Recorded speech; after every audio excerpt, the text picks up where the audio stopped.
Bienvenue dans le thé des thérapeutes. Je suis Isabelle Vira, naturopathe de l'âme depuis 10 ans. Je vous accompagne lors de chaque épisode à travers des conversations inspirantes, des réflexions profondes et des conseils pratiques. Tout comme le thé qui infuse lentement, ce podcast vous offre le temps de vous immerger dans des discussions riches d'enseignements. Je partage aussi mes propres secrets de thérapeute. Chaque épisode est une invitation à explorer les profondeurs de votre corps, de votre âme et de vos émotions. Alors, bienvenue dans une nouvelle infusion d'inspiration. Je suis ravie d'accueillir aujourd'hui Xavier Faye, un thérapeute accompli qui a suivi un chemin exceptionnel. Xavier Faye est maître praticien en hypnose sagesse, cofondateur de la chaîne Tistria et auteur de contes qui touchent l'âme. Aujourd'hui, il nous invite à plonger dans un monde où science et mystique dansent ensemble. Bonjour Xavier. Bonjour. Alors aujourd'hui, je suis heureuse de t'accueillir dans ce podcast pour partager un petit peu ton univers. Donc tu as parcouru un chemin quand même particulièrement fascinant. Donc tu es passé de la pharmacie à la pratique de l'hypnose sagesse et à la création de contenus captivants. Alors c'est vrai que ces contenus, c'est vraiment à travers surtout la chaîne Tistria, mais on en parlera un peu plus tard. Donc comment décrirais-tu ta propre transformation personnelle tout le long de ce parcours en fait? Au début, j'ai suivi un parcours un petit peu classique entre guillemets. J'ai été intéressé par le domaine des sciences et notamment de la santé. Donc, je suis parti faire des études de pharmacie à Poitiers que j'ai terminé, etc. J'avais fait déjà une sorte de transition un petit peu dans le domaine environnemental. Donc, c'était une spécialisation dans tout ce qui était toxicologie environnementale industrielle. C'était pour travailler dans la protection de l'environnement. Parce que déjà, le côté santé, tout ce qui était industrie pharmaceutique ne me plaisait pas beaucoup sur le plan éthique, etc. Donc, je cherchais déjà à garder mes compétences, mais à les utiliser dans un meilleur but. Et puis, ça a été un petit peu compliqué de trouver dans ce domaine-là, en fait. On s'est vraiment retrouvé toute une promo à vraiment avoir du mal à trouver un emploi dans ce domaine-là, contrairement un peu à ce qu'on nous avait fait miroiter, comme quoi, voilà, l'environnement c'était l'avenir, etc. Oui. Et puis du coup, j'ai commencé à me poser d'autres questions, de dire, est-ce qu'il serait pas temps carrément de faire un gros virage, parce que je ne me voyais pas servir en officine, c'était pas un métier qui me plaisait, etc. J'aurais pu, mais ça me plaisait pas. Il y avait quelque chose de routinier qui me plaisait pas. Et puis j'avais toujours été un peu fasciné par tout ce qui était les thérapies alternatives, mais surtout voilà l'inexpliqué de manière générale. Depuis tout petit, je regarde énormément de vidéos, de livres sur ce thème-là, vraiment depuis avant les 10 ans, quoi. J'ai toujours été fasciné par tout ça. Et du coup, j'ai pris une décision vraiment de tout arrêter. Donc j'ai repris des petits boulots un petit peu pendant quelques années, 2-3 ans, pour mettre un peu d'argent de côté et me payer justement ces formations en hypnose. Alors j'ai essayé plusieurs choses. J'ai commencé d'abord par une formation en sophrologie qui m'avait plu, mais je sentais qu'on n'allait pas assez loin pour moi, qu'on pouvait faire plus. Donc il y avait des gens à qui ça correspondait très très bien, mais moi je sentais que j'avais besoin de plus. Et alors j'ai essayé un peu, il y avait des choses sur le magnétisme, des choses comme ça, et j'ai commencé par faire de l'hypnose ericksonienne. Mais là, pareil, il y avait quelque chose d'un un petit peu trop dur, on va dire, dans l'approche, quoi. Quelque chose qui est très de l'ordre on donne des ordres justement un peu à l'inconscient. C'était quelque chose qui me plaisait pas trop. On cherche vraiment à impressionner l'inconscient pour le faire aller dans le sens qu'on veut. En tout cas, comme moi, on me l'a appris, ça ne me plaisait pas. Et puis, j'ai cherché quelque chose un peu plus doux et je suis tombé, du coup, sur les contes de Camille Griselin, qui a créé l'hypnose sagesse, qui est une sorte de courant de l'hypnose humaniste, on va dire. Et qui va faire passer énormément de messages par le biais de petits contes avec des messages cachés à l'intérieur de ces contes. Et puis, il y a toute une phase après, on va dire, exploratoire, où on va faire parler l'inconscient directement par le biais du corps. On fait très très peu parler la personne, justement pour ne pas influencer en fait ce qui pourrait ressortir, parce que souvent le corps va être beaucoup plus précis, notamment dans les dates ou même dans les faits, que ce que la personne se souvient. Parce que bon, si l'inconscient a mis sous cloche, on va dire, un certain événement, c'est parce qu'il y avait un risque de souffrance à ce moment-là. Mais simplement, lui, il ne, comment dire, il ne laisse pas le message passer comme ça tant que la personne n'est pas prête. Oui, d'accord. Et donc, ben, ça arrive à plusieurs reprises que des personnes me disent, ben non, mais cet événement qu'on a retrouvé, je m'en souviens, mais il s'est passé quand j'avais 7 ans. Pour moi, dans mon souvenir, c'est quand j'avais 7 ans. Et souvent, la Mhm. personne demande après à des parents ou à des connaissances qui étaient là à ce moment-là, et il lui confirme bien que bah, le corps avait répondu 5 ans et qu'effectivement, c'était bien à 5 ans que l'événement s'était passé. Et plusieurs fois, j'ai eu des confirmations comme ça où le corps était beaucoup plus précis dans ce que ressentait la personne que le souvenir qu'elle en avait. Et en fait, c'est souvent des petits muscles que la personne va des fois avoir du mal à faire bouger consciemment. Ça peut être un tout petit muscle, un zygomatique au niveau de la joue, ça peut être des muscles au niveau des yeux, même des oreilles que j'ai vu bouger, des fois qui bougeaient toutes seules alors que la personne en est incapable Ah consciemment. oui, d'accord. Et elle va répondre, va faire un signe pour dire oui, pas de signe pour dire non. Et en fait, en fonction des questions que je vais poser, on va pouvoir petit à petit dérouler le fil, savoir à quel âge s'est passé l'événement, Hmm. qui était présent à ce moment-là, qu'est-ce que la personne a ressenti, s'il y avait de la peur, de la culpabilité, voilà, de la honte, de la tristesse, etc. Et puis on arrive un petit peu à dénouer et à trouver le lien avec les comportements qui posent problème à la personne dans la vie d'aujourd'hui. Et je trouvais cette approche très intéressante parce que vraiment on était en lien direct avec l'inconscient, avec la source du problème chez la personne. Et voilà, il y avait tout le travail un petit peu d'enquête qui était très intéressant parce qu'on voyait vraiment, fallait vraiment qu'on parte à la découverte d'une histoire et surtout ça m'a beaucoup appris aussi en termes d'humilité parce qu'on se rend compte que derrière chaque personne, il y a vraiment une histoire, voilà, une espèce de souffrance qui va vraiment façonner la personnalité de cette personne-là. Donc Oui, quelqu'un avec qui, au premier abord, on n'a pas spécialement un bon feeling, etc., on s'aperçoit qu'il y a des choses derrière. Il y a tout un masque qui a été mis pour se protéger de ces blessures-là d'avant et qui font que la personne va se protéger. Et souvent, voilà, ces gens-là éprouvent un énorme, enfin, bonheur à pouvoir enfin lâcher cette protection-là qui ne leur sert plus à rien aujourd'hui, parce qu'aujourd'hui, ils ont des armes différentes que ce qu'ils avaient quand ils étaient plus petits, souvent. Mais il oui. y a encore comme un signal d'alerte qui s'est jamais arrêté, qui croit encore que le danger est là et qui cherche à nous protéger. Hein. Il fait ça pour nous protéger à la base, mais on se souvient plus vraiment de la raison de ce qui s'est passé, quoi. Donc D'accord. voilà. Et, voilà, du coup, je suis parti là-dessus et voilà, donc j'ai exercé après pendant 5 ans. Mais en 2012, au moment où j'ai commencé à reprendre ces petits boulots, donc avant même que je me forme à toutes ces thérapies-là, j'ai rencontré Anthony en fait qui tenait à l'époque une chaîne qui s'appelait Avant-Garde économique. Oui. Qui parlait beaucoup d'économistes alternatifs, un petit peu voilà qui proposait. Je m'intéressais beaucoup à ça aussi à ce moment-là, qui voilà qui proposait des théories vraiment alternatives sur l'économie, etc., sur la politique aussi. Et je trouvais son format vraiment bien travaillé, agréable à regarder, à écouter. Et un jour, il a sorti une petite vidéo sur les pyramides de Bosnie. Alors qui n'était pas en très bonne qualité parce que il interviewait un archéologue qui est justement de là-bas, donc c'était en qualité webcam, donc contraire à ce qu'il faisait d'habitude avec une bonne caméra, etc. Mais voilà, c'était exactement ce que je voulais. Je me disais beaucoup, ce serait génial si quelqu'un pouvait faire la même qualité pour les sujets que j'aime en fait, les sujets voilà sur l'inexpliqué, sur le paranormal. Et je lui avais laissé un petit message, un commentaire une fois sur une de ses vidéos justement en lui proposant d'autres intervenants, parce que c'était des sujets qui m'intéressaient énormément, en lui proposant d'autres intervenants qui pourraient lui plaire, etc. Et on a commencé à discuter, à échanger pas mal de plus en plus.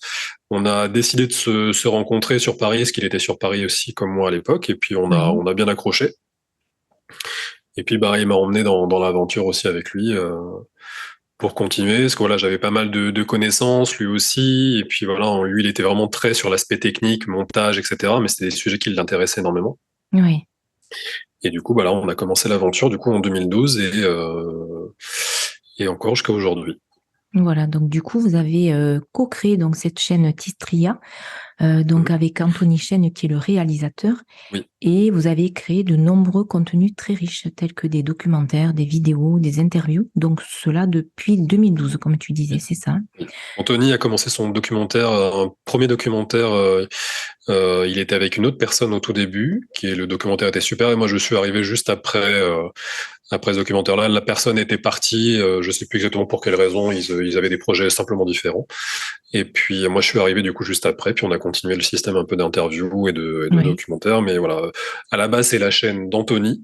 oui, C'est vraiment lui qui a créé la chaîne, qui fait la grande majorité du montage, qui gère beaucoup de choses dessus. Moi, je lui apporte une aide sur plein d'autres plans, hein, pour tout ce qui est prise de contact des intervenants, les interviews aussi, on les fait ensemble. oui. Il y a tout le travail de recherche aussi en amont, donc les vidéos qu'on regarde, les livres qu'on prend, on s'échange Mhm. beaucoup des idées aussi, des points de vue sur pas mal de choses. Et puis voilà, j'essaie de le décharger le maximum possible de plein de petites choses qui peuvent l'empêcher de créer comme il veut aussi. Et puis voilà, on est beaucoup sur l'échange. Et puis ce qui est bien, c'est qu'on a vraiment un peu la même vision des choses. Et quand il y a quelqu'un qu'on sent pas, on le sent en général pas en même temps. Ah Et oui, on a souvent des feelings assez similaires sur la manière de faire les choses et avec qui on veut les faire. Et donc d'accord, voilà, c'est assez sympa. d'accord. Et du coup, pourquoi ce nom Tistria? Alors, Tistria, c'est Anthony qui avait choisi ça. Ça veut dire, il me semble que ça veut dire Sirius en. Alors, c'est pas en hébreu, c'est une autre langue. Je sais plus ce que c'est exactement, mais il me semble que c'est quelque Oui, chose comme ça. Parce qu'il oui, voulait l'appeler Sirius à la base, mais il y a énormément de sites et de choses qui s'appellent Sirius, et il avait voulu prendre un truc un peu différent. Et je crois que c'était en hébreu, où il y a quelque chose comme ça. Voilà, ça lui venait comme ça lui parlait. Voilà, Anthony, c'est quelqu'un qui est il est très connecté à son intuition. On voit beaucoup quand, quand on fait des interviews ensemble, on a l'impression qu'il est complètement ailleurs pendant qu'on pose les questions. Donc des fois, c'est même troublant pour certains intervenants, mais en fait, il est déjà en train de s'imaginer comment il va organiser le truc plus tard après. Il y a vraiment une espèce d'univers un peu intérieur qui est très très riche, et en fait, il va venir. On a l'impression des fois qu'il est complètement barré à côté, puis il va venir vous poser une question hyper pertinente. oui. Voilà, il est un peu dans son univers, mais Mhm.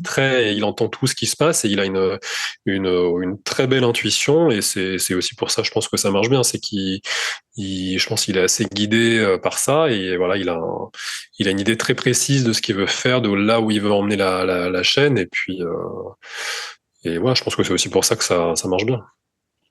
Voilà, et du coup, comment vous ciblez, comment vous trouvez en fait les intervenants? Est-ce que c'est Alors, vraiment... je Alors, sais, ouais, tu me disais ouais, à alors travers nous, des livres, des oui. recherches, des documents, en fait, comment ça Oui, se en passe? fait, on fait très très peu d'interviews, parce qu'on a beaucoup de gens qui nous envoient des Ben messages oui, pour faire des interviews. On fait très très peu d'interviews par demande, oui, parce qu'on l'a fait pendant un petit temps et ça nous a pas beaucoup plu sur le résultat. Et souvent, en fait, on s'est aperçu vraiment ceux sur lesquels on avait une intuition, qu'on voulait interviewer depuis un petit moment, etc. On se dit, bah tiens, là le thème nous plaît bien, ou là la personne nous accroche. C'est pas spécialement des gens qui nous avaient contactés, mais c'est des gens qu'on a découverts hmm, simplement comme ça, un petit peu au hasard, en fouinant un petit peu sur Internet ou dans des librairies. Et puis, bah, souvent, les interviews étaient plus pertinentes, parce que les personnes avaient souvent rien à vendre ou quoi que ce soit. C'était juste vraiment un vécu. Et c'est vrai que plus ça va, plus on aime faire des gens qui n'ont pas spécialement voilà, soit de livres à vendre, soit de oui, voilà, c'est formations à ça. vendre, des choses comme ça. Hmm, Vraiment des gens qui, tu vois, typiquement, la dernière interview qui est sortie de Vanina Shirinsky, c'est oui, pas quelqu'un qui fait des formations. Alors, comment dire, elle a un cabinet où elle fait des soins, mais c'est vraiment quelqu'un, comme tout le monde, à qui il est arrivé quelque chose d'extraordinaire, en fait. Et voilà, donc, du coup, exactement. les gens, je pense, s'identifient aussi beaucoup plus, et c'est ce qu'on veut, c'est leur montrer que ça peut vraiment arriver à tout le monde, y compris à eux, Bien et sûr. que c'est pas des gens qui demandent en plus ça, hein, ces gens-là qui s'arrivent, hein, ça leur tombe dessus, ils Hmm, savent pas trop quoi en faire. Et je pense qu'il y a quelque chose d'authentique qui se dégage plus des fois que des professionnels du bien-être ou de la com, beaucoup, parce qu'il y a quand même beaucoup de gens qui sont très très forts là-dedans dans ce truc-là, qui savent très très bien parler, mais derrière, nous, on s'est aperçu, voilà, que c'était pas spécialement toujours cohérent avec la démarche ou les propos de la personne. Oui, d'accord. Donc voilà. Ok. Donc on a appris aussi au fur et à mesure, hein. On est arrivé dedans. C'était même si on avait des connaissances, on a découvert aussi vraiment de l'intérieur cet univers-là. Et puis il y a eu des très très belles rencontres et des déceptions forcément. Mais Mm. après c'est l'essentiel, c'est que le message soit beau et peu importe la personne derrière. C'est pour ça que même nous on se filme très très peu Et oui, pendant c'est les ça. interviews. C'est voilà. C'est important Mm. pour nous que ce soit un focus vraiment sur Sur la personne. l'intervenant. C'est lui qui vient Ouais. transmettre quelque chose et puis voilà. Mm. Quelle est la plus belle histoire inspirante que tu aies pu vivre ou qui t'a marqué le plus depuis cette création de cette chaîne Tistria? Euh, Est-ce Alors, je qu'il y sais en a que une j'avais beaucoup particulière? aimé, Oui, ouais, j'avais beaucoup aimé la rencontre avec Laurent Lévy oui. parce que je sais pas, il m'a donné, dans l'interview, il y avait deux, trois phrases qui ont juste qu'on crée des déclics un peu. Tu vois, c'est des phrases qui me servent encore vraiment toujours aujourd'hui un peu de boussole, des espèces Ah de oui, mantras, un petit peu oui. des phrases. Tu vois, moi, je les réutilisais aussi des fois pour provoquer ces mêmes déclics chez les gens pendant mes séances Mm. d'hypnose. Et c'est vrai que c'est des phrases qui marchaient bien. C'était des phrases du type dans la vie, t'as que deux choix, c'est soit tu veux avoir raison, soit tu veux être heureux. Mais tu Mm. pourras pas avoir les deux. Et souvent, voilà, les gens, au moment de pardonner, des fois dans certaines histoires vécues, je leur explique vraiment que pardonner, c'est lâcher, c'est reprendre la part qu'on a donnée à quelqu'un. C'est-à-dire que cette Mm. personne-là nous retient dans le passé à cause de cette rancœur, de cette tristesse ou des choses comme ça. Oui. Et je leur expliquais, voilà, soit vous voulez avoir raison, donc vous avez raison d'être en colère contre ces personnes, il y a aucun problème. Soit vous voulez être heureux, et dans ce cas-là, vous lâchez prise. Lâcher prise, ça veut pas dire que vous oubliez tout, hein, Ouais, c'est mais ça. que vous décidez que bah, ce qui est fait, et que maintenant, bah, vous voulez reprendre le cours de votre vie sans attendre spécialement que les réparations soient faites, soit par vous, soit par l'autre, soit par la vie, etc. Quoi. Faut que juste avancer, quoi. Voilà, c'est Et c'est ça. des petites phrases comme ça, moi, Mm. Des qui, phrases qui clés. m'aident des fois à passer ou à avancer plus vite dans certains domaines de ma vie. Et voilà, je sais pas, c'est quelqu'un qui m'a vraiment touché. Je trouve qu'il a une belle énergie, une bienveillance, etc. Et ça m'a beaucoup appris. En tout cas, vraiment pour cette interview, c'est vraiment quelque chose qui m'a bien touché. Mais j'ai l'impression que ça a touché aussi pas mal d'autres gens. Oui. Voilà. D'accord. Alors aujourd'hui, je sais que Tristria mais traverse voilà quelques difficultés aujourd'hui. Et donc du coup, comment les auditeurs peuvent-ils contribuer ou soutenir la chaîne Tristria et pour que en fait pour garantir la continuité de ce précieux espace Mhm. d'exploitation et d'apprentissage? Bah, on a toujours le système de dons. Il y a toujours un lien en fait sous les vidéos pour les gens qui veulent nous faire un don libre. Sur la chaîne.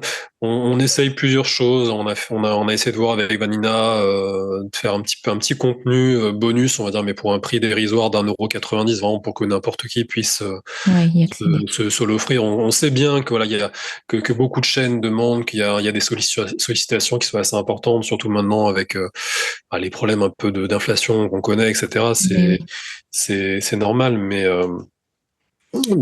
voilà, on essaye d'apporter un maximum de contenu gratuit parce que le truc, c'est que Anthony vit essentiellement du montage. Alors, on arrive à vivre, hein, c'est pas le souci, mais c'est vrai qu'on a des projets en tête qui nous limitent par ce manque d'argent sur certaines choses, etc. On aimerait se déplacer beaucoup plus loin. Enfin, on aimerait beaucoup, par exemple, aller voir des gens un peu au Québec. Il y a énormément de gens qui sont super, hein, sur tous ces sujets qu'on interviewe au Québec, etc. Mais oui, ça représente un coût parce qu'on se déplace à chaque fois. Vu qu'on fait pas ça en qualité webcam, justement, on vous donner cette image très travaillée sur la forme aussi. oui, On essaye quand même de se déplacer le plus possible. Et voilà, même en termes de matériel, des choses qu'on voudrait se permettre pour amener encore une meilleure qualité qu'on ne peut pas pour l'instant. Donc on essaye plusieurs choses. Et c'est vrai que le système de dons nous plaisait bien. On n'a pas envie d'appartenir à une autre chaîne ou une autre industrie qui nous limiterait derrière. C'est vraiment deux potes qui font simplement des sujets de passionnés, etc., en espérant que ça puisse aider des gens le plus possible, leur provoquer des déclics aussi, leur faire enfin, comprendre qu'il n'y a pas que cette vie-là purement terrestre, car on est entouré de plein d'autres choses vraiment passionnantes en termes d'énergie autour de nous, en termes de ce qui nous attend aussi après et tout. Il y a tout un monde qui est super à découvrir et je pense, qui apporte du réconfort à pas mal de gens, et voilà. oui. C'est déjà, c'est vrai, tout ce que vous avez quand même créé ensemble, c'est vraiment de très beaux documentaires. Merci. Je les suis régulièrement. Et justement, quels sont les prochains thèmes que vous souhaiteriez exploiter ensemble sur cette chaîne? Alors, je sais on avait échangé un petit peu avec Anthony sur le thème des annales akashiques. Ah oui, C'est un truc très qui, intéressant. ouais, genre j'avais découvert ça un petit peu en regardant certaines vidéos un peu sur Edgar Cayce et des choses comme ça. Oui. Et je vois qu'il y a de la littérature de plus en plus qui sort là-dessus et on regarde un petit peu pour voir pour un sujet qui serait intéressant là-dessus. Alors moi, je suis très passionné par tout ce qui est sujet un petit peu sur ce qu'on appelle un peu l'archéologie interdite. Tu vois, Ah, oui, les pyramides, les choses comme ça, c'est un truc oui, qui me oui. fascine depuis vraiment très très longtemps. Et c'est vrai qu'on y vient un petit peu par le sujet des annales akashiques et tout ça, l'histoire, la grande histoire de l'humanité qui pourrait être perdue au fait qu'il y ait peut-être eu plusieurs civilisations avant la nôtre, que sur plusieurs endroits dans le monde, on est parlé en même temps d'un événement particulier qui s'appelle le déluge. Hmm. Il y a des choses comme ça. Enfin, il y a quelque chose qui me fascine un peu dans ces grands monuments de grandes pierres énormes dont on ne sait absolument pas comment ça a été construit, par qui, comment. Enfin, ça pose plein de questions. C'est des mystères qui sont. J'ai presque pas envie de savoir tellement Ouais, ouais. c'est.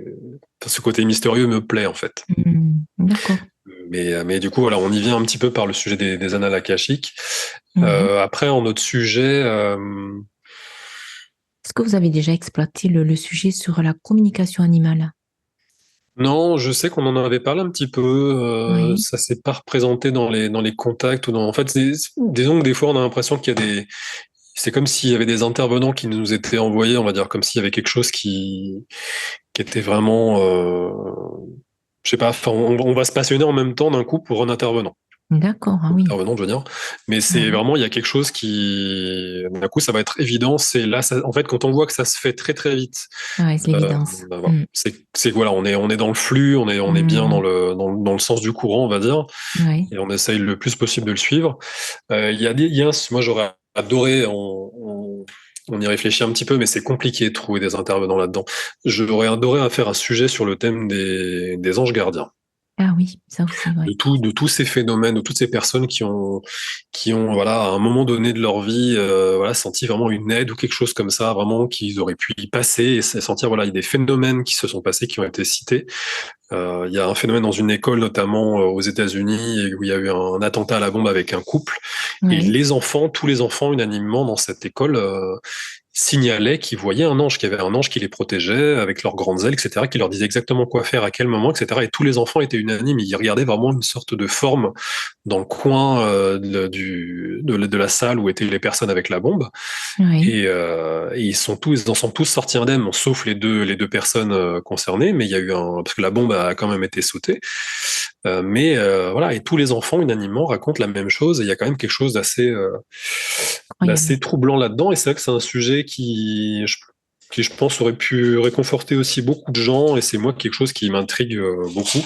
Et on a un peu de mal on n'en a pas encore vraiment déroulé, mais on a du mal à trouver vraiment des personnes pour faire un vrai Oui. documentaire avec beaucoup de gens pour en parler, au moins 5 6 intervenants. Oui. Donc c'est dans notre tête, on ne sait pas encore. N'oubliez pas de mettre un j'aime sous la vidéo et de vous abonner pour ne pas rater les prochains épisodes. Je publie un épisode par semaine. Et du coup, récemment, tu as ajouté une corde créative à ton arc en devenant Oui. auteur de contes hypnotiques. Oui. Est-ce que tu peux nous en dire plus sur cette forme d'expression et comment elle complète ton travail en tant que thérapeute? Oui. Bah, en fait, comme je t'expliquais tout à l'heure, en fait, les séances d'hypnose Oui, déjà. Oui. voilà, sont composées en deux parties. Il y a toute une partie, alors il y a ce qu'on appelle la mise en transe, où on va euh, simplement placer la personne dans un état d'hypnose. Alors, c'est pas du tout un état où la personne perd totalement le contrôle, hein. C'est juste un état Mm.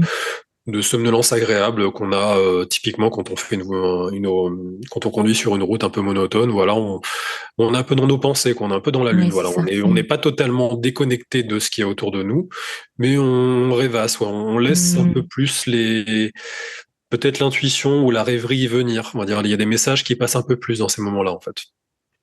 C'est pour ça d'ailleurs que je trouve un peu dommage des fois le fait qu'on soit autant sur nos téléphones portables, parce qu'il y a plus ces temps, ces d'ennui, ces temps un peu de flottement Oui, où c'est ça, c'est vrai. voilà, où on laisse un peu plus les choses passer. Mais du coup, voilà, il y a cette partie de mise en transe. Après, il y a vraiment la partie où je vais raconter des sortes de contes Oui, dans lesquels il y a des messages cachés à l'intention de l'inconscient. Ça va me permettre de voir, et pour la personne également, de voir s'il n'y a pas une blessure ou un sentiment qui va prédominer dans les émotions qui peuvent ressurgir à ce moment-là. Donc ça peut être envie de tousser d'un coup, beaucoup, très fort. Ça peut être des larmes qui peuvent couler. Il y a plein d'autres choses qui peuvent se déclencher. Voilà, les muscles certains muscles qui vont commencer à bouger, comme si l'inconscient était déjà prêt à donner certains messages. Et moi, ça va me permettre de voir à quel endroit on va potentiellement aller après par la suite, donc dans la deuxième phase où là, on va aller faire parler vraiment l'inconscient de la personne euh, pour savoir ce qui s'est passé exactement et pour accélérer encore plus le processus de guérison entre guillemets, mais de rétablissement de l'ordre émotionnel de la personne pour plus que ce boulet-là qui l'enchaîne au passé la bloque aujourd'hui. Euh, donc là, en fait, il va y avoir. Moi, j'ai écrit toutes ces histoires. En fait, quand tu deviens maître praticien, ça veut dire que tu es considéré comme apte à pouvoir écrire toi-même tes contes, d'accord, tes oui, scripts d'hypnose.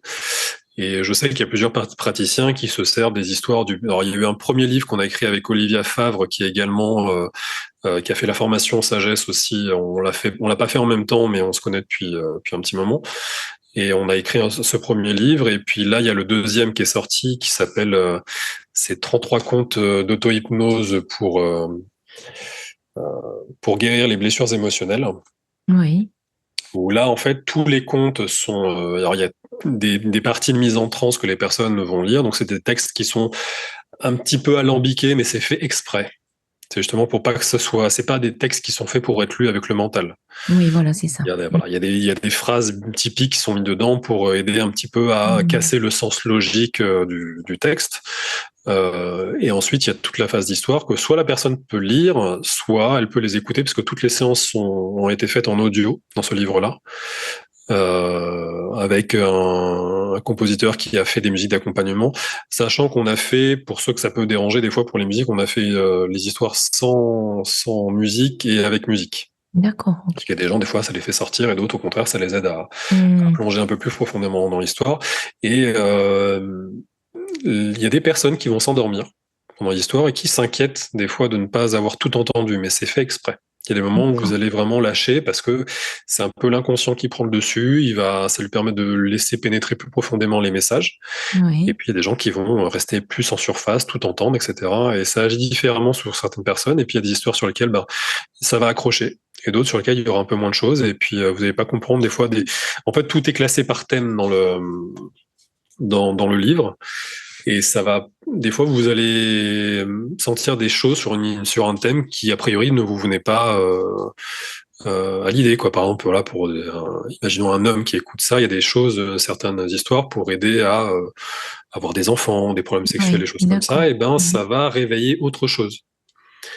Ça va venir titiller une autre blessure, etc., que la personne ne pensait pas spécialement avoir. Et puis, il y a tout le travail un petit peu de pardon qui vient derrière, de réconciliation un petit peu avec cette part de nous qui a été laissée dans le passé. Et il y a vraiment tout un travail. En fait, on redonne un peu son autonomie à la personne. On lui fait comprendre qu'elle est devenue adulte maintenant, que c'est vraiment, on essaie d'améliorer le plus possible ce qu'on appelle la relation enfant intérieur, parent intérieur, en fait. Oui, d'accord. Et souvent, voilà, quand on est blessé, on se rend pas compte qu'on a grandi, en fait, tout simplement, que nos armes sont plus les mêmes, qu'on n'est plus aussi vulnérable qu'on était quand on était tout petit. Et donc, il y a une autonomie qui vient. Et souvent, pendant les séances, je disais aux gens que voilà, il n'y a pas spécialement à revenir s'ils ne le sentent pas. C'est vraiment s'il y a un besoin. Mais une séance peut très, très bien suffire pour régler beaucoup de choses. D'accord. Voilà. Et est-ce qu'aujourd'hui, tu exerces toujours en cabinet? C'est bien ça? Alors non, j'exerce plus depuis le Covid. Oui, J'ai arrêté d'exercer parce que c'était devenu un petit peu. Alors c'était devenu très très sombre dans les démarches que j'avais, enfin les demandes que j'avais. J'avais vraiment des gens qui Ah allaient oui, vraiment très très mal du fait du confinement. Il n'y avait pas vraiment la possibilité non plus de pouvoir échanger avec d'autres personnes. On pouvait pas se rencontrer. Donc moi, il y avait tous mes mécanismes, on va dire un petit peu et oui, c'est pas pour facile. vider, voilà, Hmm. pour Eh vider oui. tout ça qui était un peu bloqué. Donc j'avais préféré arrêter ça. J'ai fait ça pendant 5 ans. J'ai adoré le faire. J'ai adoré accompagner toutes ces personnes et j'ai encore des demandes et des témoignages encore aujourd'hui, et malgré le fait que ça fasse 2 ans que j'ai arrêté. Oui, Ça m'a énormément plu, mais je continue quand même par les histoires à continuer quand même d'essayer de faire passer des messages. certains messages. Et puis le Hmm. premier livre avait très bien marché et c'est pour ça, en fait, là, on est repassé chez un autre éditeur, là, chez Très Daniel, en fait, pour le second. Et puis voilà, qui décolle bien aussi. On a beaucoup de bons retours aussi, y compris de thérapeutes qui l'utilisent pour leurs propres séances. Et puis tout simplement, voilà, pour des gens qui veulent voir un petit peu, avoir un accompagnement comme ça. Parce que l'avantage, c'est que vous avez juste à mettre vos écouteurs et puis à vous laisser bercer, puis voir où est-ce que ça vous emmène. Voir Oui. les images, voir les images qui viennent, etc. Alors sachant que l'inconscient a toujours un rôle de protecteur. Vous verrez jamais de choses que vous n'êtes pas censé voir ou que vous n'êtes pas prêt à voir. Lui, son rôle, c'est de vous protéger. Il va juste vous envoyer les informations suffisantes pour pouvoir continuer bon sens en fait de votre vie entre guillemets quoi. Oui, oui, oui, c'est ça. Hmm. Voilà. Est-ce que Donc il tu va peux... amener, pardon. Oui, excuse-moi. Non. Non, non, vas-y, je continue. Non, non, mais je disais, en fait, il va souvent travailler par le biais de petits indices, en fait. Il y a des situations comme par exemple, vous avez quelqu'un qui va avoir une allergie au chat ou des choses comme ça. Mais vraiment dingue, hein, au point que dès qu'un chat arrive, c'est parti, elle a même pas touché, Ah qu'il y oui. a direct tout le corps qui se met en ébullition, on va dire. Et quand vous détricotez un petit peu tout ce qui s'est passé, vous vous retrouvez avec une personne, un enfant qui a vécu un accident de voiture quand il y avait papa ou maman, et puis à ce moment-là, simplement sur le pare-soleil qu'il y avait au niveau de la vitre, c'était un pare-soleil en forme de chat.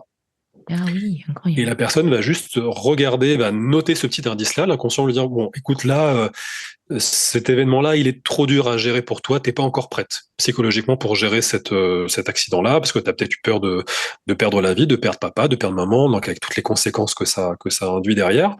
Donc il dit, ce qu'on va faire, on va laisser ça sous cloche. Je vais te protéger pendant plusieurs années. Mais par contre, à un moment donné, quand je vais estimer que tu es suffisamment prêt ou prête pour guérir ça, je vais te laisser quelques indices. Et cet indice-là, ça va passer par des petits pépins physiques, par des petites situations de vie répétitives, pas toujours très agréables en général, parce que faut que ce soit suffisamment désagréable pour que la personne ait envie d'aller fouiller en elle-même. Ah oui, c'est ça. Hmm. Et donc ensuite, ça va nous servir un petit peu à détricoter un petit peu tout ce qui s'est passé. Et puis, donc là, on va faire une sorte de mise à jour un peu au niveau de l'inconscient ou du cerveau de la personne, où on va lui faire revoir cette scène-là, entre guillemets, avec des yeux d'adulte. Voir qu'aujourd'hui, il n'y a plus aucun danger, que tout ce si la même scène arrive aujourd'hui, elle pourrait faire complètement différemment pour s'en sortir, qu'il y a d'autres armes, etc. Et que le petit chat, entre guillemets, n'a plus besoin de l'alerter d'un danger à venir. Ah oui, incroyable. Voilà. Hmm. Mais D'accord. voilà, mais souvent les personnes ne voient très très peu d'images, hein. Souvent, je m'apercevais que les gens qui avaient des flashs ou des images des fois assez nettes, c'était des gens qui avaient des capacités, alors soit qu'elles connaissaient, soit latentes de médiumnité. Ah oui. Hmm. Voilà. Donc des gens avaient voilà soit des couleurs, soit des quelques images un peu comme ça qui arrivaient. Et puis, mais la plupart du temps, les gens ne voient rien. Et ceux qui voient quelque chose, c'est juste ce qu'il faut. Des fois, vous aurez pas spécialement l'événement en tête, et vous allez avoir un début d'émotion de ce que la personne a ressenti quand ça s'est passé. Un début de peur, un petit peu. Voilà. Chaque événement a une espèce de saveur, une composition un peu, voilà, très particulière, en mélange de peur, de tristesse, de culpabilité, de plein de choses comme ça. Et on sait qu'on a ressenti ça, on ne sait pas pourquoi, mais on sait qu'on l'a ressenti à un moment donné dans notre vie. D'accord, ok. Et c'est juste pour que l'émotion soit évacuée, parce que c'est elle qui crée certains blocages, y compris au niveau du corps. Et dès qu'elle est enfin évacuée, on peut retravailler sur tes basses scènes, réinstaller des bonnes choses à la place. Et, euh, et voilà. D'accord, ok. Est-ce que c'est comparable avec le MDR pour... Alors, le MDR, de ce que j'en sais, je sais qu'à la base, c'était beaucoup plus utilisé pour des grands traumatisés. Il me semble que c'était Oui, beaucoup c'est utilisé ça. dans l'armée. Oui. pour les grands traumatisés, voilà, des gens qui avaient vécu des situations de guerre assez terribles. Et en fait, ça permet pas à la personne d'oublier l'événement, mais ça va le mettre dans une case, dans un coin de sa tête qu'elle pourra consulter si elle le souhaite, mais ce sera plus quelque chose d'obnubilant. D'accord, ok. C'est plus quelque chose qui va être là en permanence. Mm. C'est encore une approche un peu différente. On est moins sur le travail de l'inconscient, mais on va travailler avec des zones du cerveau un peu différentes. Mais c'est pas la thérapie que je connais le mieux, mais de ce que j'en ai compris, c'est ça. D'accord, ok. Voilà. Et pour quel trouble on peut consulter justement un hypnothérapeute Alors le plus Oui, connu, alors moi je sais que quand on a fait alors notamment les formations en hypnose directionnelle, on m'a beaucoup dit, mais vous verrez, 80-90% des demandes que vous aurez, ce sera pour arrêter le tabac. ah oui, c'est vrai. Mhm. J'en ai eu très très peu, vraiment. C'était Oui. même pas, ça représentait à peine 10% de la clientèle que j'avais. Les gens venaient vraiment pour beaucoup de choses. Ça marche très très bien sur la confiance en soi. Ça marche Mhm. bien aussi euh, sur tout ce qui est justement stress post-traumatique. J'avais des personnes qui avaient des problèmes de bruxisme, des choses comme ça, Ah oui. simplement des Mhm. événements ou des personnes qui se sentent pas bien dans leur vie, qui ont du mal à faire certains choix, des choses comme ça. Oui. Ça marchait très bien. Alors bon, ça après, j'ai l'impression qu'il y a un peu chaque thérapeute va avoir un peu sa spécialité, on va dire. Moi, je sais que j'avais beaucoup de demandes de femmes, par exemple, justement, qui n'arrivaient pas à avoir d'enfants, Ah oui, par d'accord. exemple. Et ça marchait très, très Ah bien. oui, C'est incroyable. vraiment un truc sur lequel même moi, j'étais assez, pas étonné, mais voilà, Oui. j'étais assez content de voir que ça marchait comme ça et d'avoir des petits messages. Après, voilà, recevoir un petit message, une petite photo du bébé, Ah qui oui, venait de naître, etc. super. Donc, c'est une récompense géniale, hein. Incroyable, là, ouais. Et Mais pour les ça marche. phobies, ouais, les phobies, parce que moi, je vois en clientèle, je vois pas mal d'enfants avec des phobies, Oui, justement, suite au confinement, en fait, hein. Ils sont oui. restés pratiquement des mois et des mois, donc enfermés à la maison, protégés. Mhm. Et au Oui, moment, ben, justement, où il a fallu retourner à l'école, ben, j'ai oui, beaucoup d'enfants qui sont venus parce qu'ils avaient déclaré des phobies. La peur de se oui, retrouver avec les autres, la peur que l'on se regarde, parce que sans masque, la oui. peur de se retrouver dans une classe enfermés tous ensemble. Et Mhm. justement, est-ce que l'hypnose peut aider? Oui, ça marche très bien sur les phobies aussi parce qu'on va, on va aller mobiliser en fait des ressources que la personne ne pensait pas avoir des fois, ou un souvenir qu'elle a complètement occulté, ou elle a été capable de force, de courage, on va dire, dans une situation difficile de cette vie. Mais c'est Oui, comme si à un moment donné, il y avait certaines parties de nous-mêmes qui étaient un peu occultées. Mais justement, des périodes comme le confinement, ça a oui, réveillé certaines choses qui c'est étaient un ça. petit peu Un en fond. attente ou qui vont souvent se déclencher plus tard dans le Hmm. processus psychologique de la personne. Oui, Il y a vraiment des sortes de cycles, hein. Il y a vraiment des phases où on prend un peu plus le temps. Souvent, voilà, quand on a fait des enfants, une fois que les enfants sont un peu plus grands, on commence à revenir un petit peu, à se recentrer un peu sur nous-mêmes, vouloir explorer des choses, à vouloir, voilà. Des fois, on s'aperçoit qu'on a beaucoup vécu pour sa famille et pas assez pour soi. oui, Il y a des moments, voilà, où effectivement, on va commencer un peu à explorer d'autres choses, et c'est à ce moment-là, souvent, où des anciennes blessures qui étaient pas visibles parce qu'on était dans le tourbillon de l'occupation, du travail, de plein de choses comme ça. Et dans ces moments-là où tout se pose un petit peu, ben, ça émerge un peu. On est obligé, en fait, d'être avec ses pensées. Et malheureusement, il y a beaucoup de gens, la grande majorité, font des choses pour éviter ces pensées, mais à un moment donné, il faut plonger dedans. Il faut oui, c'est ça. explorer et arriver à être à l'aise avec elles, comprendre que nous ne sommes pas nos pensées aussi. Oui, Ça, c'est des choses. Moi, j'ai beaucoup aimé des livres il y a vraiment un livre qui s'appelle C'est quand la conscience s'éveille d'Anthony de Mello, que j'ai beaucoup aimé parce que c'était un sage, une sorte d'être éveillé, on va dire, qui était alors, il me semble qu'il était prêtre, je crois, mais voilà, qui était indien, mais qui a étudié en Occident. Et oui, donc, il avait une façon très, très accessible pour nous de comprendre toute cette sagesse indienne, justement, et il s'exprimait notamment beaucoup par le biais de petits contes. ah oui, Et ça me fascinait parce que ça rendait la chose tellement facile à comprendre. Effectivement, on se dit, mais oui, mais c'est vrai, je réagis comme il dit dans l'histoire, etc. Mais c'est vrai, c'est débile. C'est débile de réagir comme ça. Et en fait, on se rend pas compte. Et c'est vrai que des petites histoires comme ça, où on se met un petit peu plus loin de nous, bah, oui, ça nous aide aussi à comprendre des choses sur nos façons de fonctionner, etc. Et c'est des choses qui m'ont beaucoup appris. Et voilà, le fait que nous ne sommes pas nos pensées, que nous, voilà, on est dans un ensemble de plein, voilà, il y a les pensées des autres, ce qu'on appelle l'inconscient collectif. Il y a plein de choses comme ça qui jouent sur nous et que on est celui qui observe les pensées, pas celui qui les produit. Ça Et donc rejoint ça, un peu la méditation finalement. exactement, c'est ça. La pleine Donc conscience. voilà, on n'est pas habitué nous beaucoup Oui. en Occident à penser comme ça, mais après c'était Patrick Buranstanas là qui Oui. parle beaucoup d'alchimie, qui Oui. expliquait en gros qu'il y avait 4 types de civilisations entre guillemets. Il y avait les Asiatiques, il y avait les Africains, il y avait ce qu'on appelle les peaux rouges aussi, et puis les blancs, et chacun avait un peu sa manière de comment dire de s'explorer. Donc vous aviez les Asiatiques qui vont être plus on va dire le peuple de l'air, donc qui vont être plus dans la méditation, dans quelque chose de très élevé, Oui. etc. Vous avez les Oui. Africains, c'est plus peuple de l'eau, donc ils ont Oui. beaucoup de rituels autour de l'eau. Il y a les peaux rouges, c'est beaucoup lié à la terre. Oui, c'est vrai. Et puis, nous, on est le peuple du feu, donc ça se fait beaucoup dans la matière. Et nous, on a beaucoup de problématiques de guerre, de choses comme ça, mais ça se fait beaucoup dans la matière ou en travaillant, lui. Il explique ça, en gros, c'est en travaillant la matière qu'on peut se purifier nous aussi. Donc chacun a sa manière de faire, Oui. de se découvrir, de se nettoyer un petit peu de ses blessures.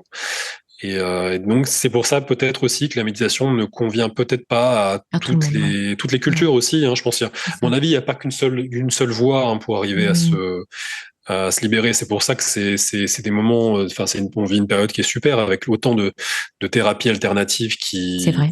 voilà, enfin, toi, voilà, en naturopathie, tu vas aborder encore d'autres aspects que moi j'aborde en hypnose. Enfin, on se rend compte que tout ça est vraiment complémentaire, etc. Et c'est Exactement. vraiment super à découvrir. C'est très riche Ouais. et en fait, Ouais. chacun va y trouver sa petite porte d'entrée pour se libérer de certaines choses. Oui, c'est vrai, exactement. Moi, ce que je dis souvent, c'est que tout ce qui ne s'exprime pas s'imprime, justement, se Oui, cristallise dans le corps et oui. va se dévoiler après à travers, justement, des tensions, Mhm. des troubles de santé. Oui. Et c'est vrai que souvent, quand je pose la question à des patients à qui, voilà, il y a des moments où, voilà, où c'est très difficile pour eux. Mhm. Et quand je leur pose la question, quelle émotion aujourd'hui vous handicape le plus au quotidien? Mhm. Mais beaucoup de personnes vont me dire, ben voilà, vous me posez une question, une colle, parce que je ne sais même pas ce que je ressens en ce moment, je ne Oui, sais même oui. pas. Est-ce que vous ressentez de la colère, de la tristesse, de la Mhm. culpabilité? Et souvent, beaucoup de personnes, je m'aperçois qui sont déconnectées en fait de leur être intérieur. Oui. Et du coup, c'est très difficile pour eux de savoir ce qui est juste en fait. Et aujourd'hui, qu'est-ce que tu pourrais nous donner, nous partager comme conseil justement pour pouvoir se reconnecter à soi finalement? Alors je sais que j'aime bien de temps en temps faire un peu de méditation. Alors ça n'a pas besoin d'être très long, c'est vraiment 10 Oui. minutes, un quart d'heure en fonction de ce qu'on peut se permettre. Mais je sais que la majorité des séances de méditation sont soit faites, alors c'est soit des méditations accompagnées, soit des méditations où on va beaucoup se fixer sur le souffle. Oui, Et moi j'aime plus le faire sur le son. Tu vois, juste d'accord. se poser et écouter les sons qui viennent autour de nous, Mhm. sans les juger, simplement imaginer qu'on est juste une antenne qui est là pour écouter ce qui est là pour être entendu. Voilà. Oui, On n'a pas à juger ce qui est là. On est comme deux oreilles, sans le cerveau au milieu, c'est-à-dire qu'on n'est pas là pour dire, bah tiens, ça c'est ça vient de là, etc. Ça, ce son-là, il m'irrite, ou celui-là, il me plaît, etc. C'est Mhm. juste être comme une tige une antenne vraiment qui entend toutes ces choses-là. Et on s'aperçoit vraiment même, c'est assez rapide, qu'on n'est pas conscient de tout l'environnement qu'on a autour de nous. C'est vrai. Ah Et oui, on c'est est vrai. toujours là, on a abreuvé d'images, d'écrans, de choses Mhm. comme ça, même dans les villes, de bruit en permanence. Mais au final, il y a plein de petits sons, de choses auxquelles on ne prête pas attention. Et il y a quelque chose, on se rend compte que le cerveau, il a envie de se barrer. Là, oui, il faut que je pense à Eh faire les oui. courses, il faut que je pense à faire ça, ça, ça, ça, ça. C'est Et vrai. juste à chaque fois, prendre le temps de le ramener sur le son. Parce qu'on est toujours entouré de sons en permanence, il y a toujours un petit bruit, quelque chose comme ça. Juste de le ramener à chaque fois, mais juste comprendre que c'est comme un cheval fou, quoi. Il a jamais été dressé, c'est le mental qui a pris les devants, il faut juste le Mhm. ramener en permanence. Non, tu vas revenir sur le son en permanence, toujours de manière très bienveillante. C'est vraiment comme si vous cherchiez à dresser un cheval que vous aimez beaucoup, mais Oui. il a tellement été laissé livré à lui-même pendant des années que oui, il part partout, tout l'attire, la moindre pensée, la moindre sollicitation l'attire. Il faut arriver à le remettre dans cet état de calme. Et moi, je ressens souvent cette espèce de chose un peu qui se grandit à l'intérieur, et quelque chose qui se pose, enfin. C'est ça. Et vraiment regarder toutes les pensées, même y compris les pensées qu'on a de mauvais envers nous-mêmes, juste les regarder, mais vraiment comme un œil froid d'un médecin qui regarde des examens médicaux, quoi. C'est juste une pensée, c'est juste aller comprendre ce qui se cache derrière et pas la croire au premier abord. Oui, c'est ça. Voilà. Exactement. Et ça, c'est compliqué. On a beaucoup de mal à avoir, je trouve, ce recul-là. Et je sais que moi, pendant l'essence, je travaillais beaucoup et je crois que c'est ce qu'on appelle un peu la maïotique, mais je travaillais beaucoup par le biais de questions. Je tenais absolument à ce que la personne trouve ses réponses par email et pas lui dire, bah voilà, vous avez ça, ça, ça, ça, ça. Vraiment, essayer de l'aider à se poser la bonne question, parce que c'est elle qui a la solution. Mais qu'elle trouve le raisonnement par elle-même en posant peut-être la bonne question au bon moment. Et souvent, voilà, il y a plein de réponses qui vont venir comme ça, mais arriver à se réinterroger, accepter d'être un peu vulnérable. On a tous des casseroles, personne n'est parfait. Parce qu'en séance aussi, vous vous retrouvez des fois à explorer ce qu'on appelle un peu des vies antérieures, alors que ce soit. Moi, j'ai pas d'a priori là-dessus. Je ne sais pas si c'est des choses qui ont vraiment existé, si c'est aussi des fois un moyen que l'inconscient a de nous mettre un petit peu loin de notre histoire personnelle pour nous amener quand même à comprendre des choses. Oui. Donc, elle va nous placer dans un environnement complètement historique différent, une autre période complètement différente. Et moi, je sais parce que c'est la première séance que j'ai fait avec Camille. On avait travaillé sur une blessure en particulier, et je m'étais retrouvé étant une femme, alors je sais plus dans quelle période, au Moyen Âge, où en gros on aurait pris mes enfants, quelque chose comme ça. Oui. Et c'est un truc, ça m'a tordu le ventre, mais vraiment même de larmes, c'était quelque chose, et je ne pensais pas que ça me toucherait autant. Et je pensais pas voir quelque chose comme ça, avoir une scène. Pour moi, les vies antérieures, j'en entendais parler, mais de là à ressentir des émotions aussi fortes que si vraiment je les avais vécues, c'était particulier. Et en fait, peu importe que ce soit vrai ou pas, du moment qu'en fait ça aide la personne à se libérer d'un poids. Vous allez avoir des scènes comme ça, que vous allez ressentir des émotions, alors que vous n'avez pas l'impression d'avoir vécu comme ça quelque chose dans votre vie, mais ça vous libère d'un poids ou d'une émotion que vous ne pensiez pas avoir. Oui, c'est ça. Et c'est assez intéressant. Donc c'est pour ça qu'il y a plein de choses qui se noient dans ce flot de pensée, mais il faut accepter d'être posé un petit peu avec soi, de se reprogrammer aussi. Je pense simplement arriver simplement le matin se regarder dans la glace, à se dire bah tiens, je t'aime. Alors oui, au début peut-être qu'on rit un petit peu jaune, on n'y croit pas, hein, c'est pas terrible, on voit que nos défauts, etc. Mais il y a vraiment quelque chose qui s'installe au bout de plusieurs jours. La discipline, c'est une marque d'amour pour moi. C'est tous les jours, que vous soyez déçu de vous-même, que vous soyez heureux, tous les jours, continuez de vous dire voilà, je m'aime bien, j'aime bien ce côté-là de moi, etc. Et c'est comme un parent avec un enfant qui des fois a des mauvaises notes ou fait quelque chose de mal, etc. Et qui voit que l'amour bouge pas en fait en face. C'est ça. La Il y a quelque chose bienveillance. quelque chose de permanent, et ça, je pense, ça fait beaucoup de bien. Être son propre parent finalement, et prendre soin de soi et de son enfant intérieur. Exactement. Et justement, est-ce que tu aurais un livre ou une expérience plutôt qui a influencé ton parcours? En livre, ce que je te disais, il y avait Quand la conscience s'éveille d'Anthony de Mello. D'accord. Qui est vraiment, je sais que beaucoup de gens qui l'ont lu, à qui je l'ai conseillé, ont beaucoup aimé. Il y a Au diable culpabilité aussi, j'ai plus l'auteur en tête, mais ça explique tous les rouages un petit peu de la culpabilité, comment on se met des choses sur notre dos, on va dire, alors qu'on n'est pas responsable ou qu'on n'en est pas l'unique responsable. Il y a plein de mécanismes à détricoter. Je trouve que c'est un bouquin qui est assez facile à lire, parce que c'est écrit par quelqu'un qui l'a vécu lui-même dans sa vie. Et puis, c'est plein de situations de vie où on va se reconnaître. D'accord. Voilà. Okay. Et donc voilà, celui-là, il est pas mal. Après, en expérience,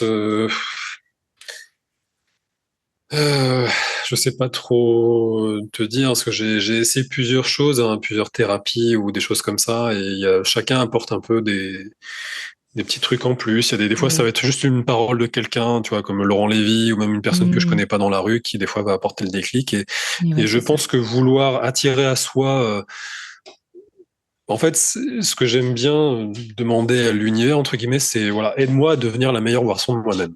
Ouais, c'est ça, c'est beau. Juste voilà, me sentir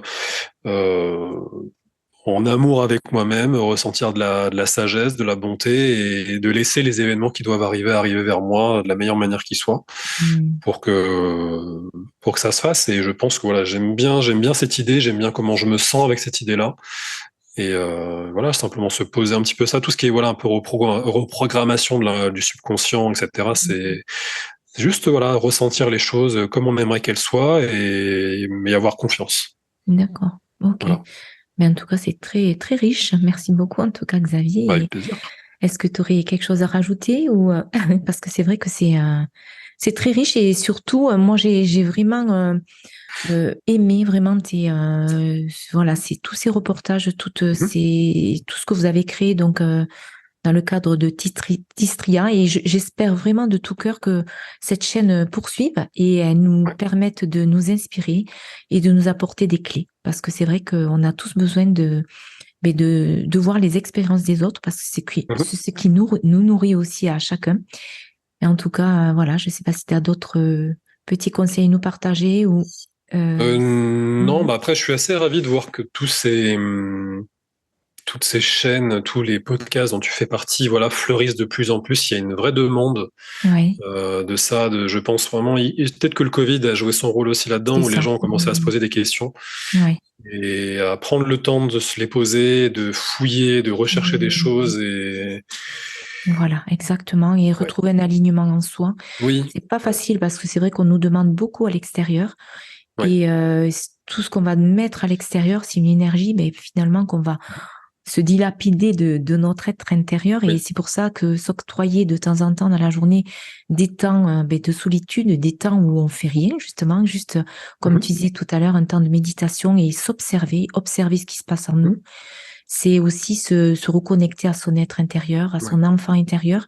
Et mhm, c'est de sentir aussi ce qui est juste pour nous, oui, pour l'instant, dans le moment présent, mais aussi dans les jours qui viennent. mhm, Et sentir cet alignement qui, peu à peu, de jour en jour, peut se mettre en place. Parce oui, que finalement, l'intuition, c'est cette petite voix qui crépite au fond de nous et qui nous donne des petits conseils, qui nous susurre des mots et ouais, qu'on n'est pas toujours prêt à entendre ou que l'on n'entend pas parce que justement, il mhm, y a trop de brouhaha ouais, extérieur. Et c'est vrai que de revenir en soi et de se repositionner dans son temple intérieur, mhm, c'est vraiment, moi, je pense, important et c'est surtout, on va dire, riche d'expérience parce qu'on apprend oui, à mieux se connaître, mieux se sentir, se ressentir mhm, et ça nous permet aussi d'être plus fort face à ce monde, face à ce monde qui peut nous entourer parfois, qui est pas facile, mais mhm. aussi aux événements de nos vies. Voilà, en tout cas, Je pense qu'il est, en fait, on doit réapprendre à s'ennuyer, à oui, mon ça avis. c'est vrai. Je suis tout à Parce fait que d'accord. Ouais. en fait, voilà, puis c'est là où on va créer, en fait. Je pense que malheureusement, il y a un peu il y avait un bouquin, je sais plus comment ça s'appelait, je crois que c'est La tyrannie du divertissement, un truc comme ça, qui expliquait qu'en gros, bah voilà, c'est ce que je disais, Ouais, il y a plein de sources, tu vois, t'as Netflix, t'as plein de sources de choses qui peuvent exactement. t'attirer l'œil. Et en fait, on consomme du divertissement, mais le Mm. divertissement, ça porte bien son nom, hein, ça nous divertit de nous-mêmes. Et Voilà. donc, on ne crée plus. Et ça, je trouve ça Mm. dommage mais enfin, je ne juge personne, hein. Je suis le Bien premier sûr. aussi à me faire happer des fois, à regarder un truc sur l'internet, et puis je suis complètement à l'opposé du truc que j'allais chercher, parce que je vais voir quatre Mm. pages, et Et ça oui, n'a c'est rien à ça. voir. Mm. Mais voilà, on doit essayer de réapprendre à créer nous-mêmes, Mm. apprendre des choses et voilà, c'est vraiment prendre le temps simplement ouais, de se réennuyer, de rentrer chez soi le soir et de pas prendre le réflexe d'allumer directement la télé ou un truc comme ça, juste de se poser, Ouais, voilà, de c'est faire ça. quelque chose de créatif ou je sais pas.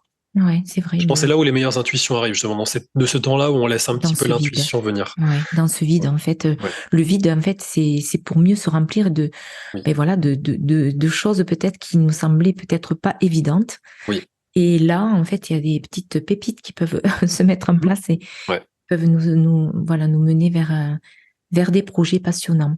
Et puis on Voilà. apprend la patience aussi. C'est que j'ai l'impression qu'il y a beaucoup, on veut Oui, que tout c'est vrai. arrive très vite, trop Très vite, vite. etc. Ouais. Et on n'est plus Mm. aussi patient peut-être que nos ancêtres où il y avait cette notion un peu de temps long. Alors après, tu sais, on le voit beaucoup avec des chaînes, tu vois, comme les chaînes d'infos en continu. Faut toujours qu'il se passe quelque chose. Exactement. Ah, ça, c'est vrai. Et Ah, ouais.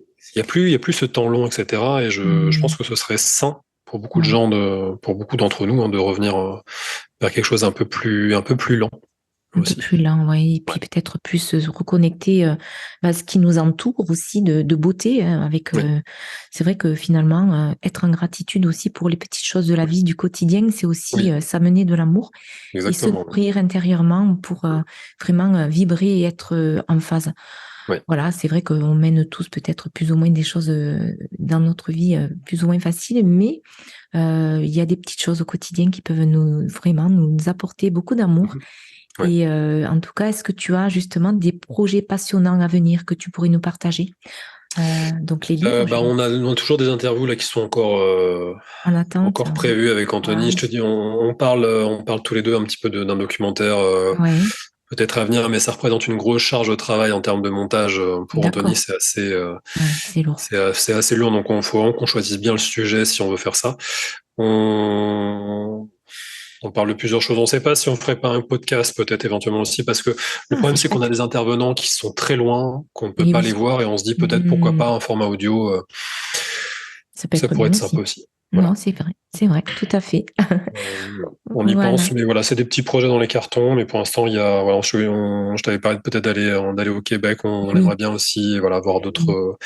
deux intervenants francophones. Alors Anthony va déjà lui un peu de temps en temps aux États-Unis. Il a une autre chaîne américaine, en fait, enfin anglaise, on va Ah, dire, où il fait à peu près les mêmes oui, sujets. Parce qu'il aimait beaucoup les États-Unis, il partait souvent là-bas. Donc là, ça s'est un peu arrêté avec le Covid et on s'est plus concentré sur la France. Mais, voilà, on aimerait aussi trouver le moyen de traduire les vidéos en anglais et espagnol. Ce serait bien d'accord. Ah, ok. pour rendre ça accessible à beaucoup de gens. Je sais que les Espagnols, les Portugais aussi, je crois, sont assez Friand. friands de ces Mhm. sujets-là, on va dire. Donc, Oui. ça pourrait être une autre manière de pouvoir diffuser les documentaires, les messages qui sont dedans, etc. Et puis, on y réfléchit. Là, on redémarre tout doucement et voilà. Voilà, les choses arriveront au bon moment. Oui, exactement. Voilà, en tout cas, mais je te remercie mille fois, Avec plaisir. vraiment, Xavier, pour ce moment. Et voilà, j'espère, voilà, j'envoie de belles vibrations à tous tes projets. Et Merci beaucoup. au seuil de cette aventure captivante, nous clôturons cet épisode en remerciant chaleureusement Xavier Faye pour le partage de sa sagesse et de ses expériences. Que les étincelles de cette conversation continuent d'illuminer votre chemin. Et n'oublions jamais que l'extraordinaire réside souvent dans la simplicité de chaque instant. Restez inspirés et à bientôt pour de nouvelles découvertes dans le thé des thérapeutes. À très bientôt. N'oubliez pas de mettre un j'aime sous la vidéo et de vous abonner pour ne pas rater les prochains épisodes. Je publie un épisode par semaine.